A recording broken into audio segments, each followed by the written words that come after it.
Ku kan menari dan bersuka karenamu, oh Yesusku. Dan ku kan minum airmu bagai rusa rindu. Selalu ku hidup dalammu dan hidupku di dalamku, oh Yesusku. Lebih lembut lagi katakan. Ku kan menari dan bersuka karenamu, oh Yesusku. Dan ku kan minum airmu bagai rusa rindu. Selalu ku hidup dalammu dan hidupmu di dalamku, oh Yesus. Sekali lagi mari kita nyanyikan lagu ini. Mari semua kita angkat tangan kita. Ku kan menari dan bersuka, oh Yesusku. Dan ku kan minum airmu bagai rusa rindu. Selalu ku hidup dalammu dan hidupmu di dalamku, oh Yesus. Kau sangat ku cinta Tuhan, kau sangat ku cinta. Katakan, oh Yesusku, oh Yesusku. Kau sangat ku cinta, sangat ku cinta. Kaulah Allah kami Tuhan yang kami cintai Tuhan. Oh Yesusku. Kau sangat ku cinta. Berikan sorak-sorai buat Tuhan. Haleluya, puji Tuhan. Terima kasih Tuhan atas kasih-Mu, atas cinta-Mu Tuhan. Tidak dapat kami membalas setiap kasih-Mu dalam setiap kehidupan kami Tuhan. Bapak, kami mengucap syukur Tuhan, hari ini kami bisa berkumpul bersama-sama untuk mendengarkan sebagian dari firman-Mu Tuhan. Buka hati kami, buka telinga kami Tuhan. Kiranya firman ini dapat menegur dalam setiap hidup kami. Baik teman-teman di tempat ini, baik hamba-Mu ini Tuhan. Biarlah firman ini terus dapat menumbuhkan setiap iman percaya kami dalam Yesus Kristus. Terima kasih Tuhan, terima kasih Tuhan. Kami siap mendengarkan firman-Mu dalam nama Tuhan Yesus. Haleluya, amin. Mari semuanya kita berikan sorak-sorai buat Tuhan sekali lagi yuk. Ya, shalom teman-teman. Kurang semangat lagi. Shalom teman-teman. Ya, puji Tuhan teman-teman. Ya, puji Tuhan kita bisa kumpul kembali teman-teman di minggu ini. Biasanya saya kan share firman di minggu pertama ya teman-teman ya. Hari ini saya share minggu kedua. Puji Tuhan saya dikasih kesempatan kembali bisa share kebenaran firman Tuhan buat teman-teman hari ini. Hari ini kita langsung aja. Hari ini kita mau membahas teman-teman satu tema yaitu berjudul Keep on Fire teman-teman. Keep on Fire artinya apa? Tetap semangat, betul juga bisa. Keep on Fire juga bisa tetap terbakar, selalu berkobar-kobar. Ya teman-teman ya. Dan kita mau lihat teman-teman ya, dan saya selalu mau ingatkan lagi teman-teman bahwa kita hidup di dalam perkembangan zaman yang begitu cepat teman-teman. Dan banyak sekali pemahaman doktrin ya, pemahaman Alkitab, teologi yang di sana mungkin banyak sekali mereka yang mungkin sudah sekolah atau teman-teman sudah sekolah, kuliah, dan mereka membuat suatu statement yang mungkin bisa jadi itu merupakan statement yang salah dan tidak sesuai dengan kebenaran firman. Dan begitu pun juga era modern yang begitu cepat dan kita dituntut untuk harus juga cepat mengikuti hal tersebut supaya kita nggak ketinggalan dong.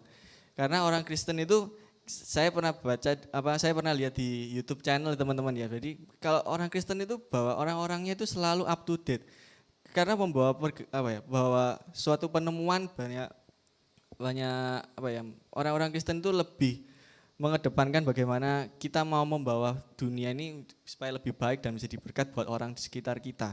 Dan hari-hari ini kita mau belajar untuk menguji kualitas kita sebagai orang percaya. Setiap orang percaya dituntut untuk menjaga dan memelihara karunia Allah yang diberi. Jadi kita setiap setiap hari kita dituntut oleh Allah untuk terus mengembangkan karunia yang sudah diberikan oleh Allah kepada kita. Siapa yang di sini percaya sudah menerima karunia dari Allah masing? Amin. Kita itu sudah diberikan, setiap dari kita ini sudah diberikan karunia. Mungkin kalau kalian merasa, oh aku masa sih aku dapat sih? Pasti ada teman-teman, pasti ada. Tinggal kita mau tanya sama Tuhan, Tuhan tuntun saya untuk mengembangkan karunia yang sudah Tuhan kasih buat saya.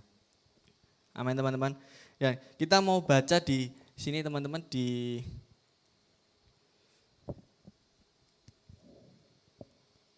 kita mau baca di 2 Timotius pasal 1 ayat 6 sampai 7. Ya, dikatakan di sana, karena itulah kuperingatkan engkau untuk apa katakan di sana? Mengobarkan karunia Allah yang ada padamu oleh penumpangan tanganku atasmu. Sebab Allah memberikan kepada kita bukan roh ketakutan, melainkan roh yang membangkitkan kekuatan, kasih, dan ketertiban. Amin teman-teman. Ya, kita semua ini di youth ini ya teman-teman. Kita semua satu kumpul, kita menjadi satu gereja teman-teman. Dan dalam hal ini gereja harus memiliki peran aktif untuk melihat perkembangan-perkembangan zaman yang sedang terjadi. Dan saya juga pernah bilang tuh ada fenomena-fenomena yang mungkin mengagetkan, mengguncangkan semua teori-teori mungkin kayak nggak sesuai dengan kebenaran firman Tuhan. Dan gereja harus selalu up to date, dan di mana melalui up to date-an itu, contoh ada kayak kemarin itu pernikahan beda agama. Ada salah satu pemimpin gereja, dia mengatakan nggak ada salahnya katanya. Dari situ seharusnya gereja, setiap gereja harus dapat up to date. Bagaimana sikap gereja untuk menanggapi hal tersebut supaya jemaat-jemaatnya di gereja, supaya sama-sama kita mengerti, kita belajar. Sehingga bukan kalau di luar sana ditanyai loh, itu loh ada berita kayak gini. Ya apa menurutmu? Masa kita aku tak tanya Kak Yafet dulu, aku tak tanya Peter dulu, aku tak tanya Aku Budi dulu. Enggak toh teman-teman. Karena kita dalam setiap kehidupan kita itu dituntut untuk mengabarkan Injil. Kita dituntut untuk memperlengkapi diri kita supaya kita siap untuk mengabarkan Injil kepada setiap orang. Bukan ngandalno orang-orang yang mungkin menurut kita lebih pintar. Enggak teman-teman. Setiap kita ini loh, kita semua harus belajar. Dan banyak fenomena-fenomena yang terjadi membuat peringatan kepada gereja untuk terus bergerak mengabarkan Injil secara dinamis kepada semua orang. Jangan sampai kayak ada kayak fenomena kayak gini contohnya ya. Sekarang lebih rame itu kayak soal saham kerja ya toh. Saham tuh boleh apa enggak gitu toh. Nah, kira-kira misalnya itu sering banget di TV, di YouTube itu sering dibahas. Bahkan juga ada beberapa hamba-hamba Tuhan yang di media sosialnya sendiri dia memberitakan dia menyampaikan gimana tanggapannya. Justru malah jangan sampai gereja itu malah ternyata nyampe hal-hal sing lain. Bapak Ibu, teman-teman harus rajin ke gereja supaya diberkati Tuhan. Menurut saya teman-teman ya, maksudnya kita sudah tahu bahwa Tuhan, ya kita udah tahu lah belajar setiap hari itu Tuhan itu pasti nyertai itu dan sebagainya. Tetapi kita mau belajar bersama-sama di tempat ini, kita mau merubah pola pikir kita bahwa kita harus up to date, kita harus saling sharing satu sama lain, kita tanya jawab, nggak ada yang salah, nggak ada yang benar. Kita semua ya sama-sama belajar teman-teman. Sehingga pada saat di luar sana kita bisa siap dan kita bisa menanggapi hal-hal yang mungkin kita isak bantah, oh itu enggak sesuai dengan kebenaran firman Tuhan. Amin teman-teman. Dan dikatakan di sana, karena itulah aku peringatkan engkau untuk mengobarkan karunia Allah yang ada padamu oleh penumpangan tanganku atasmu. Dan saya mau membahas bagaimana apakah kita ya, saya melihat di youth aja ya. Kita mau melihat di youth, apakah kita satu kesatuan ini sebagai gereja tetap keep on fire? Apakah kita tetap menggebu-gebu untuk memelihara karunia yang sudah Tuhan beri? Atau malah justru kita ini malah mengalami stagnansi? Baik di gereja ini atau di youth ini ya teman-teman ya. Kira-kira teman-teman sudah enggak dari setiap pribadi aja wes, Dari setiap pribadi, teman-teman sudah benar-benar ingin mengobarkan karunia yang sudah Tuhan kasih ini secara maksimal. Contoh seperti saya teman-teman ya, contoh seperti saya gitu, saya waktu itu memang suka multimedia teman-teman. Suka multimedia, awalnya memang ya nggak seberapa sih, nggak terlalu passionnya kayak apa gitu. Setelah kita ada program weekly news dan sebagainya, memang pertama waktu itu buatnya biasa-biasa aja wis. Pokoknya informatif, jemaat mengerti, informasi gereja. Tetapi hari demi hari saya mikir gimana aja ya caranya supaya lebih bagus lagi. Bagaimana caranya lebih menarik lagi, bagaimana lebih informatif lagi. Satu contoh itu bagaimana satu contoh yang saya berikan itu adalah merupakan satu contoh gimana kita mau mengupgrade diri kita mau melatih karunia yang sudah Tuhan kasih. Mungkin ada orang yang mungkin bernyanyi. Sudahkah kalian mengobarkan karunia yang sudah Tuhan kasih? Kalian bisa menyanyi, kalian bisa menyembah Tuhan, mengajak jemaat bisa menyembah Tuhan. Sudah enggak kalian? Jadi tim doa dan sebagainya. Tuhan tuh udah kasih masing-masing buat kita. Dan jangan sampai kita malah mengalami stagnansi. Di 2 Timotius 1 ayat 6-7 ini dikatakan bagaimana gereja harus tetap keep on fire. Ya, dikatakan di sana kan karena itu kuperingatkan kau untuk mengobarkan karunia Allah yang ada padamu.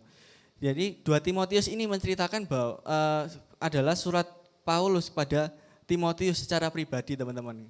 Kalau kita baca di pertama yang 1 Timotius diajarkan supaya jadi anak muda sing kuat, jangan lemah. Karena Timotius itu dipercaya untuk memimpin jemaat. Dan di satu sisi Timotius itu seorang anak muda teman-teman. Anak muda yang hidup di lingkungan kesenioritasan dari penatua-penatua gereja. Di mana dia harus berpegang teguh pada prinsipnya bahwa ini benar, ini salah, mana yang harus dilakukan, mana yang tidak. Dan di 2 Timotius ini, Paulus memperingatkan kembali secara pribadi ke Timotius bahwa karena Paulus melihat adanya tantangan dan hambatan yang mempengaruhi kepemimpinan Timotius sebagai gembala jemaat di Efesus. Dan kalau kita baca teman-teman, dan Paulus memperingatkan Timotius, sebuah peringatan yang pertama adalah untuk mengobarkan semangat dalam pelayanan. Karena dikatakan di sana karena itulah kuperingatkan. Dikatakan kuperingatkan itu mengobarkan semangat dalam pelayanan. Karena apa? Karena adanya gangguan internal, senioritasan dalam gereja. Mungkin Timotius merasa kayak tambah tak semua ya pasti teman-teman ya. Pada saat awal kita digebu-gebu, ayo semangat. Pada saat dalam proses, mungkin pada saat itu kita bisa mulai turun. Atau mungkin bisa juga stuck. Dan Paulus terus memperingatkan jangan sampai berhenti, jangan sampai stuck. Teman-teman tahu ya bedanya api ya teman-teman. Kalau kita lihat di lilin teman-teman. Lilin itu apinya kan cuman biasa gitu, goyangnya itu biasa. Pokoknya nyala gitu. Beda kalau misalnya benar-benar terbakar api itu benar-benar menyulut besar dan terus bergerak gitu.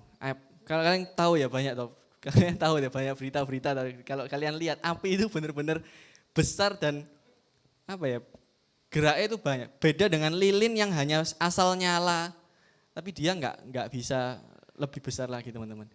Ya, dan Paulus memperingatkan Timotius untuk berani keluar dari zona nyaman. Mungkin Timotius ya wes lah, saya kayak gini-gini aja lah. Saya ngikut apa kata penatua ngomong apa dikumpulkan, di voting ya wes ngikut. Karena mungkin di sana lebih mementingkan senioritas, mungkin lebih mementingkan yang lebih berpengalaman. Kadang kan seperti itu. Jadi jangan sampai teman-teman kita sebagai anak-anak muda, jangan sampai kita dipandang sebelah mata bahwa oh kamu loh saya anak muda, wes ojo melok-melok. Tetapi kita mau belajar, kita mau mengeluarkan suara, kita mau mengeluarkan pendapat, kita mau mengeluarkan satu statement. Tetapi kita juga mau belajar harus kita punya dasar yang kuat. Sehingga kita jadi anak-anak muda yang jadi contoh yang benar. Bukan asal ngomong. Amin teman-teman. Jangan sampai karena Bisa aja pada saat kita mau disampaikan, kita ada pemimpin gereja, oh kamu kayak gini, dituduh kayak gini. Kita punya senjata untuk melawan omongan tersebut. Kita bisa ngomong, ini enggak sesuai, ini kayak gini harus. Karena anak-anak muda itu adalah pilar gereja, anak muda harus disiapkan untuk bisa membangun gereja lebih baik lagi. Dan kalau kita baca teman-teman, ada salah satu tokoh yaitu Matthew Henry mengatakan Paulus menasihati Timotius untuk membangkitkan karunia Allah yang ada dalam dirinya, seperti diaduk di bawah bara api, teman-teman. Jadi Timotius itu merupakan gambaran generasi muda saat ini yang ingin mengobarkan semangat. Dia ingin mengobarkan semangat pelayanan yang lebih lagi. Tetapi adanya hambatan di sekelilingnya. Dan karena ada yang menjunjung tinggi rasa senioritas, Timotius sudah bergerak terlebih menghadapi pengajaran-pengajaran sesat yang ada. Seperti saya bilang tadi, karena kalau misalnya kita mau ngomong statement satu, tiba-tiba yang lebih senior ngomong, oh itu enggak, salah itu, padahal itu hal yang sesat. Timotius harus berani diperingatkan sama Tuhan, harus berani melawan, harus berani, jangan takut. Karena memang Timotius diberikan karunia oleh Tuhan untuk memimpin gereja. Paham ya teman-teman ya? Jadi Timotius itu diberikan karunia yang begitu besar. Bayangkan, saya baca di satu artikel bahwa yang numpangi tangan itu loh Rasul Paulus. Jadi kita bisa mengerti bahwa bagaimana karunia yang sudah dipercayakan pada Timotius itu pasti besar.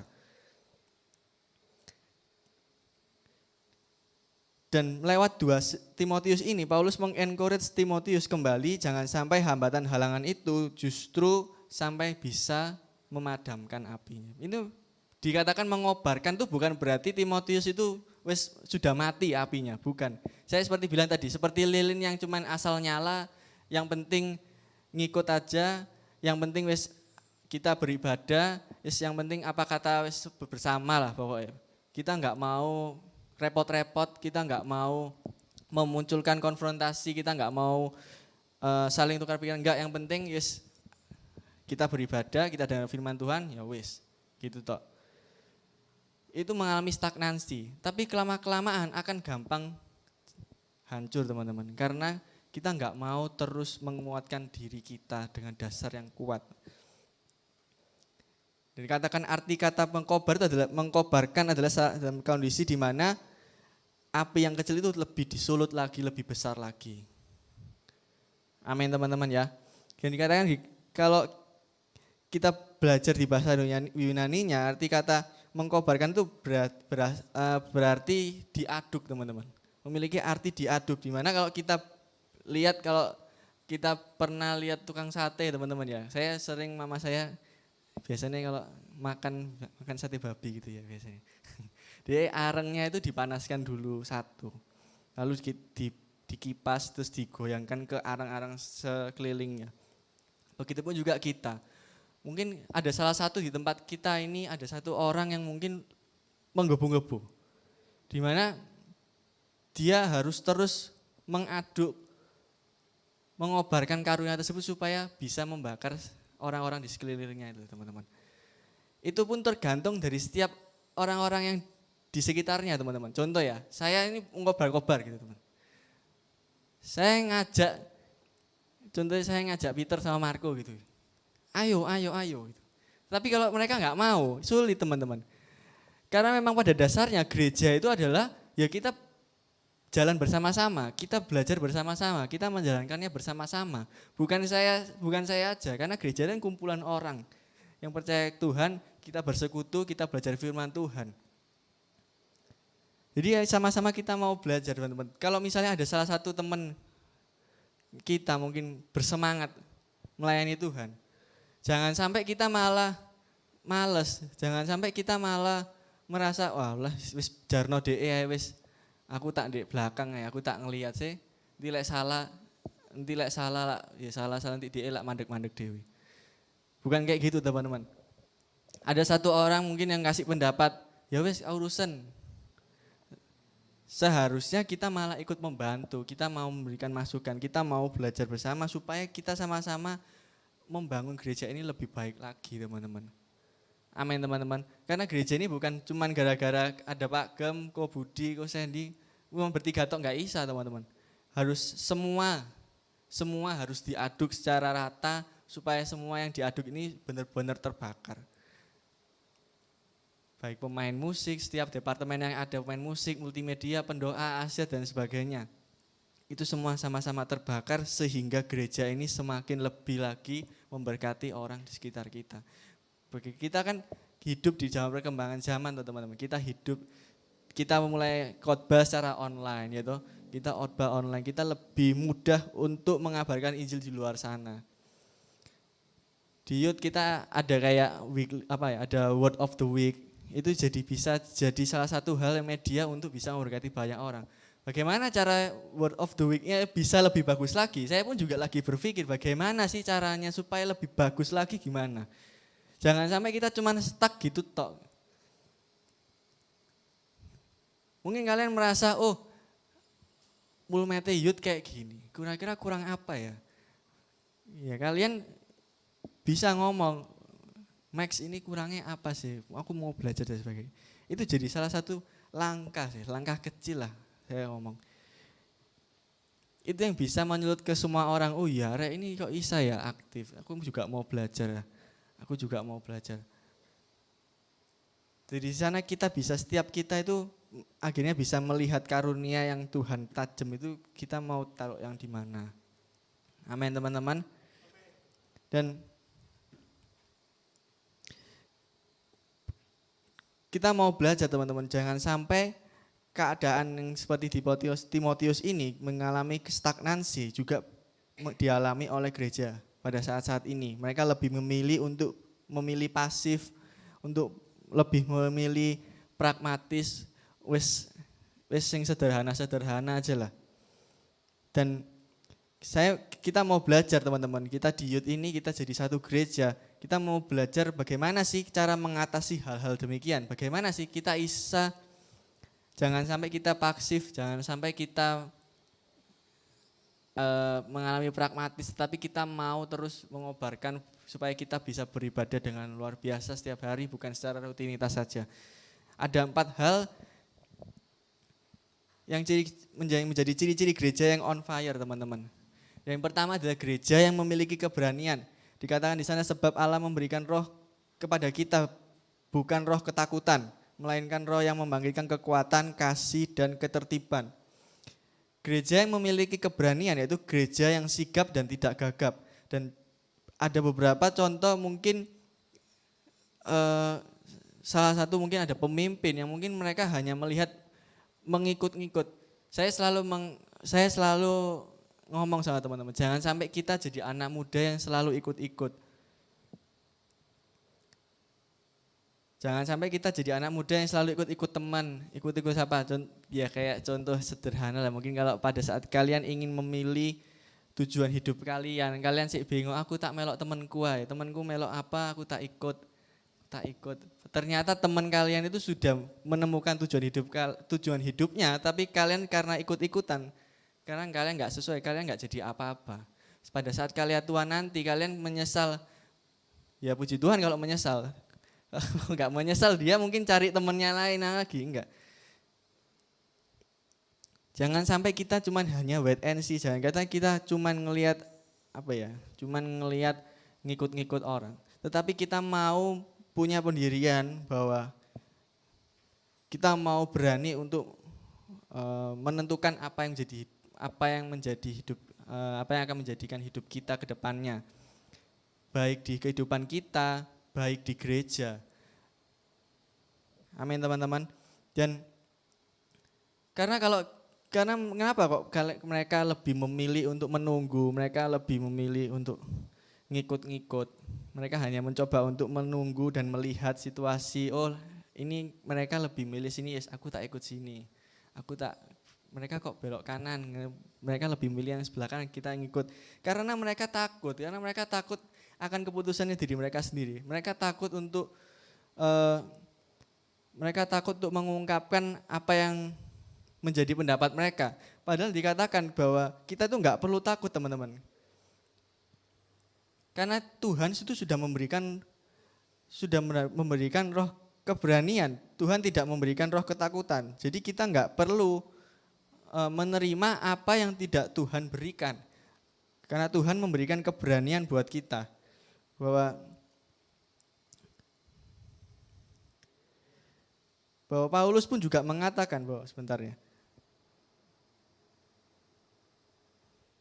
Ini di 2 Timotius 1 ayat 11-12, untuk Injil inilah aku telah ditetapkan sebagai pemberita, sebagai rasul dan sebagai guru. Itulah sebabnya aku menderita semuanya ini, tetapi aku tidak malu karena aku tahu kepada siapa aku percaya.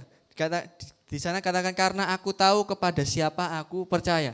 Itu sebagai satu statement bahwa kita berani untuk mengatakan sesuatu, kita berani untuk mengambil satu tindakan karena kita tahu bahwa itu dari Tuhan. Paham ya maksudnya teman-teman ya? Jadi enggak ada namanya kira-kira ini benar enggak ya? Kira-kira terus kita tanya, kita cari pembenaran ke orang lain, kita tanya ini benar enggak sih yang saya lakukan? Ini benar enggak? Aku pelayanan kayak gini ini benar enggak sih? Aku kira-kira aku cocoknya pelayanan di mana? Enggak teman-teman. Tapi kita mau mengambil langkah buat diri kita sendiri karena kita tahu bahwa Tuhan sudah percayakan satu hal buat diri kita. Karena kita semua tahu kepada siapa kita percaya dan kita yakin bahwa Dia berkuasa dan memelihara apa yang telah dipercayakannya kepadaku hingga pada hari Tuhan. Saya waktu itu juga bingung teman-teman, pada saat saya sekolah, saya bingung mau jadi apa, saya mau kerja apa. Saya ya kurang pinter teman-teman, saya ngitung-ngitungan ya kurang. Saya mau bisnis ya enggak seberapa, saya juga bingung. Tetapi saya percaya bahwa saya doa, saya ngerti oh ya Tuhan mau bawa saya ke sini. Enggak perlu saya tanya minta pendeta, bener enggak peneguh kayak apa ya, kayak tanya diteguhkan bener enggak ini dapat dari Tuhan. Enggak teman-teman, karena saya tahu bahwa Tuhan itu sudah mempercayakannya kepada saya hingga pada hari Tuhan dan Dia itu berkuasa dan pasti memelihara apa yang akan kita ambil asalkan itu sesuai dengan kehendak Tuhan. Ingat loh ya, asalkan itu sesuai dengan kehendak Tuhan. Begitupun juga dengan gereja teman-teman. Gereja kita mau belajar bagaimana gereja mengeluarkan satu statement. Jangan sampai gereja takut mengeluarkan satu statement, mereka hanya menunggu gereja-gereja lain mungkin. Tapi kita mau belajar bahwa ini statement yang benar, ada bukti nyatanya, ada dasar yang kuat melalui kebenaran firman Tuhan, sudah beres.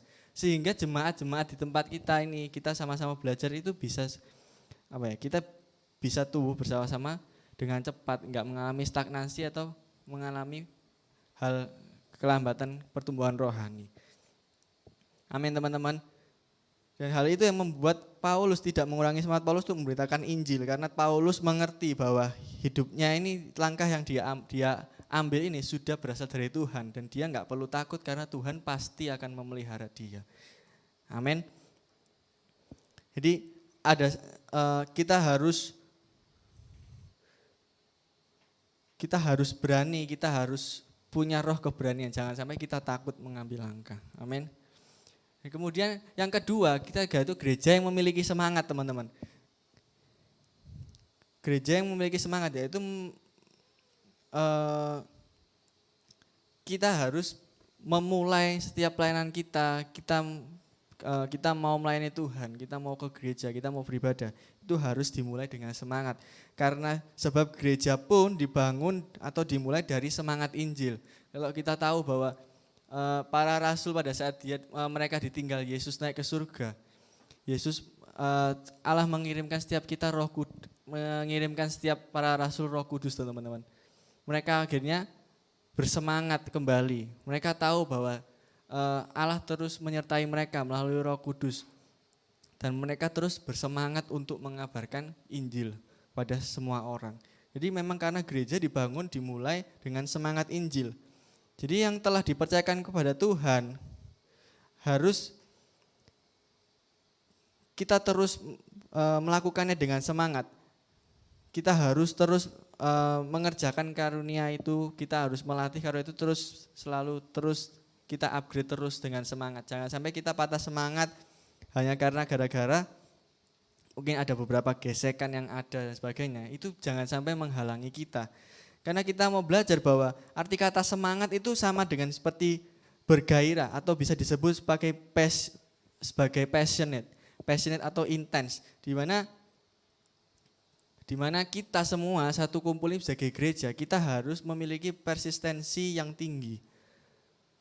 Contohnya gimana? Kalau misalnya dalam kehidupan gereja, kalau di lingkungan gereja, karena gereja yang persisten ternilai dari sebuah adanya pemuritan, adanya pengajaran yang dinamis pada setiap jemaat-jemaatnya. Seperti saya bilang tadi, gereja harus up to date, gereja harus membaca berita, terus kita sampaikan ke jemaat, supaya kita sama-sama benar-benar melihat bahwa jemaat benar-benar bertumbuh.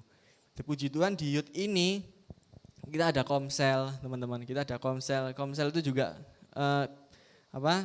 Peter sebagai ketua komsel juga buat kayak khotbah berseris ya toh.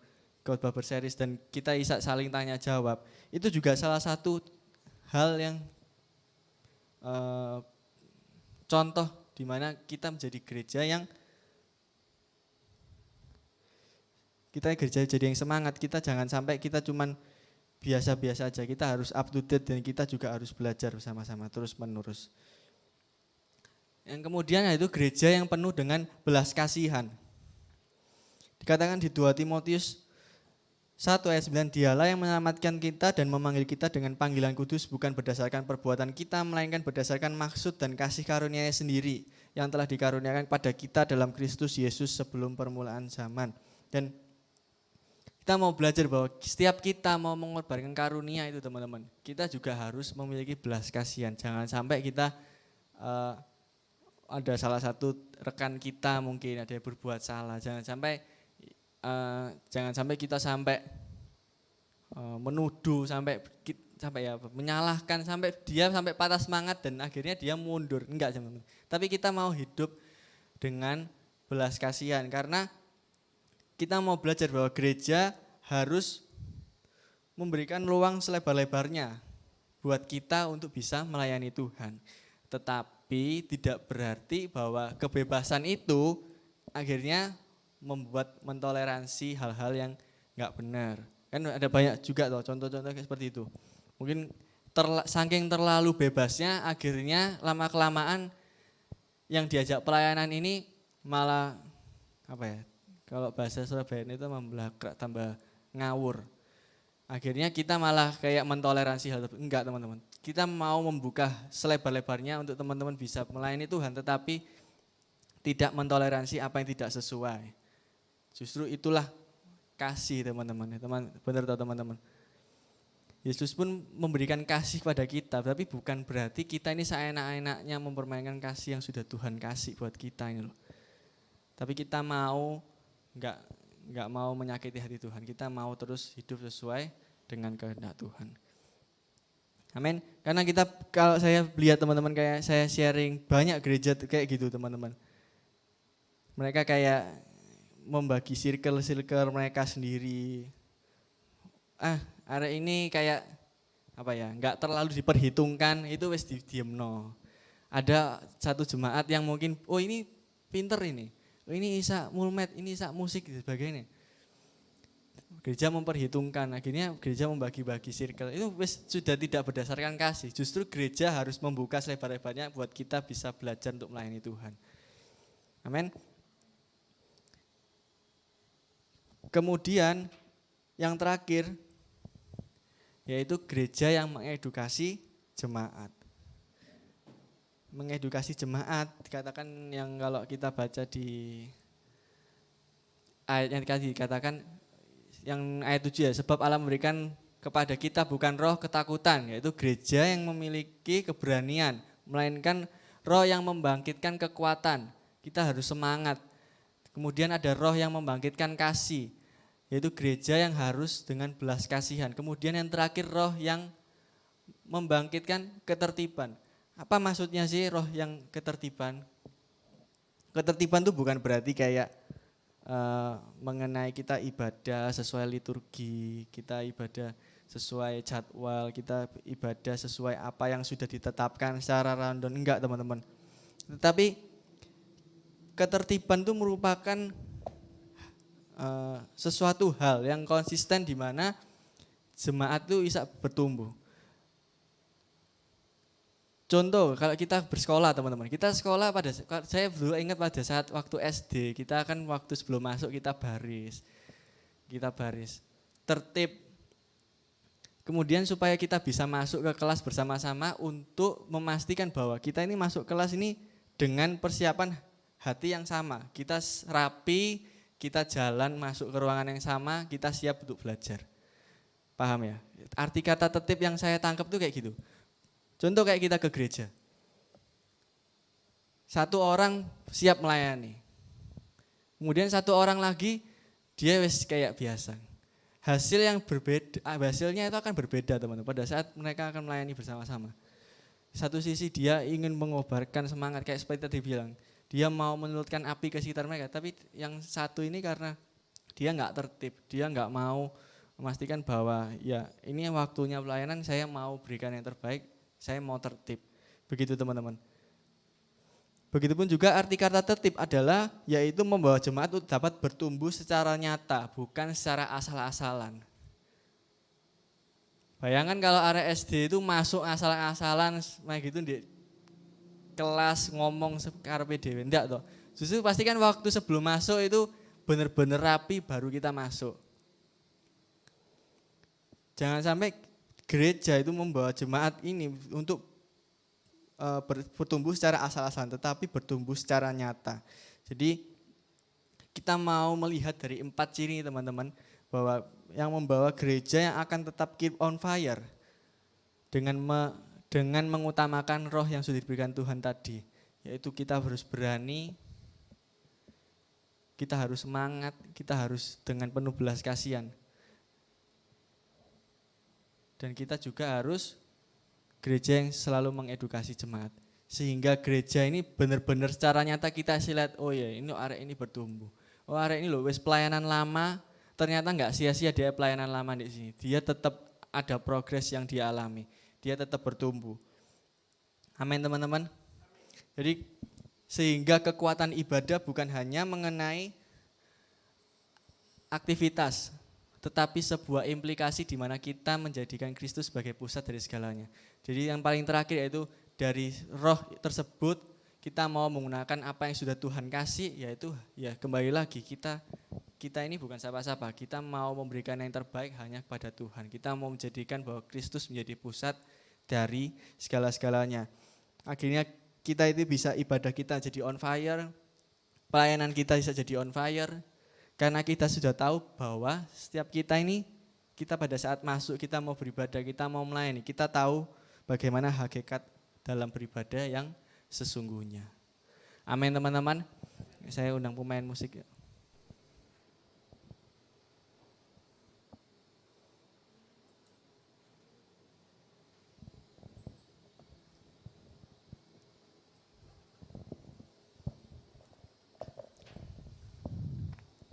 Bapak kami mengucap syukur Tuhan atas hari ini, melalui kebenaran firman-Mu Tuhan. Tuhan mengajarkan kami untuk bisa berkumpul menjadi satu gereja Tuhan. Untuk menjadi gereja yang tidak takut tetapi gereja yang berani Tuhan. Gereja yang berani, gereja yang bersemangat, gereja yang memiliki belas kasihan dan memiliki ketertiban Tuhan. Dari keempat hal ini Tuhan, kami yakin dan percaya melalui kebenaran firman-Mu hari ini kita bisa menjadi gereja yang bertumbuh, gereja yang benar-benar mengutamakan bahwa apa yang sudah Tuhan kasih buat setiap kita mau mengobarkan karunia tersebut secara maksimal, sehingga Tuhan bisa pakai lebih lagi dalam setiap kehidupan kita. Terima kasih Tuhan, hamba-Mu cukup sampai sini Tuhan. Tuhan terus berkati teman-teman di tempat ini Tuhan. Minggu-minggu ke depannya Tuhan, hingga minggu depan kembali kita berkumpul untuk mendengarkan firman Tuhan. Tuhan sertai, Tuhan berkati, Tuhan tambahkan hikmat dalam setiap hidup kami. Sehingga nama Tuhan terus terpancar dalam setiap kehidupan kami. Terima kasih Tuhan, terima kasih. Dalam nama Tuhan Yesus, haleluya, amin.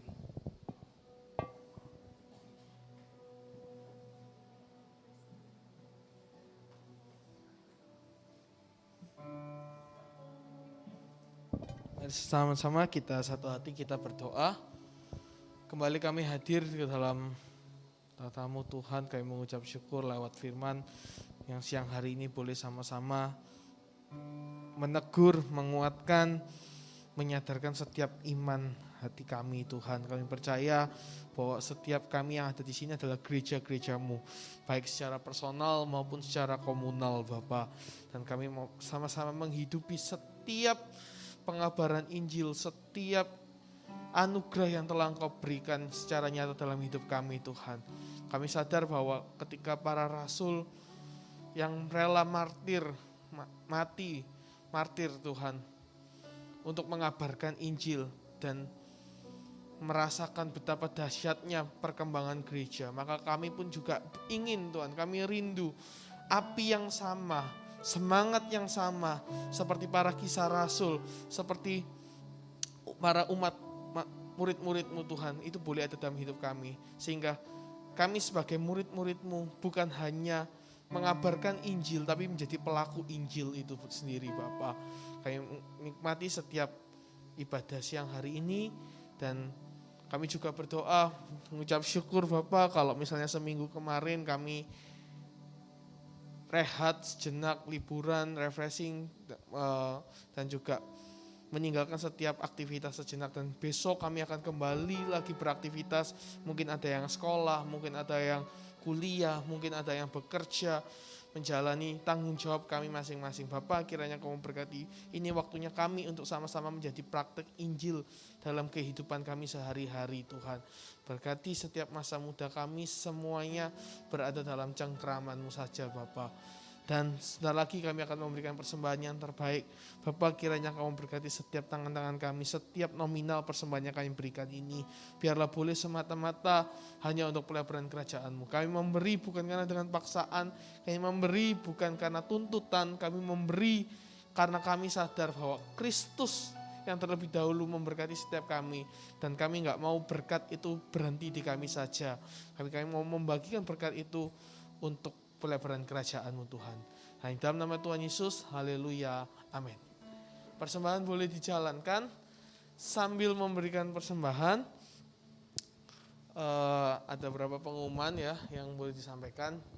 Jadi yang pertama, kita akan kembali mengadakan komsel secara aktif besok Sabtu tanggal 14 Mei jam 6 sore di tempat ini. Dan komsel kali ini kita akan melanjutkan eksposisi kitab Daniel, bagaimana kehidupan spiritualitas di tengah sekularitas. Jadi teman-teman ayo sama-sama kita boleh menyempatkan waktu untuk aktif dalam komsel ini, dan terutama untuk para pelayan ya yang sudah ambil bagian juga diharapkan untuk bisa aktif dalam komsel ini.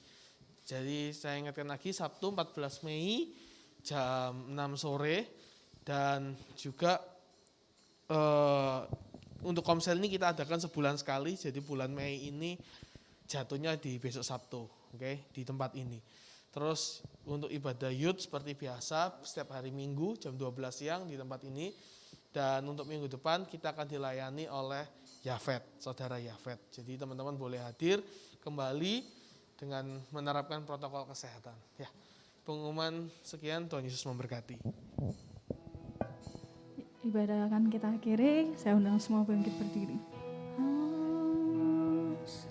Oh, praise the name of the Lord our God. Oh, praise His name forevermore. For endless days we will sing your praise, oh Lord our God. Oh, praise the name of the Lord our God. Oh, praise His name forevermore. For endless days we will sing your praise, Oh Lord our God. Oh Lord our God. Oh Lord our God. Beri kemuliaan buat Allah kita. Terima kasih Tuhan, terima kasih Tuhan. Kalau Tuhan sudah berikan kami kesempatan sekali lagi untuk beribadah semua karena anugerah kasih karunia Tuhan. Bahkan kami sudah diberi kesempatan untuk menaikkan pujian penyembahan kami. Biar itu boleh menyenangkan hatimu Tuhan. Dan kami boleh diajar oleh kebenaran firman-Mu. Biar setiap firman itu boleh tertanam dalam kehidupan kami. Dan berbuah-buah lebat dalam tingkah laku perbuatan kami. Sehingga nama Tuhan ditinggikan atas kehidupan kami. Terima kasih Tuhan, terima kasih. Tuhan berkati setiap anak-anak-Mu Tuhan yang hari ini hadir. Setiap mereka yang mengambil bagian dalam pelayanan siang hari ini. Tuhan yang menilik setiap hati kami Tuhan. Dan sebentar kami akan pulang, kami mau angkat tangan kami mau terima berkat yang dari Allah Bapa, Putra dan Roh Kudus. Yang memberkati kami dengan kasih karunia, damai sejahtera Tuhan. Dan penyertaan Roh Kudus mulai saat ini sampai selama-lamanya dalam setiap aspek kehidupan kami. Dalam itu studi sekolah kami, usaha pekerjaan kami, rumah tangga keluarga kami. Bahkan pelayanan kami mengiring Tuhan. Tuhan Yesus yang menjadikan semuanya berhasil. Di dalam nama Yesus yang percaya, mari sama-sama katakan amin. Tuhan Yesus berkati.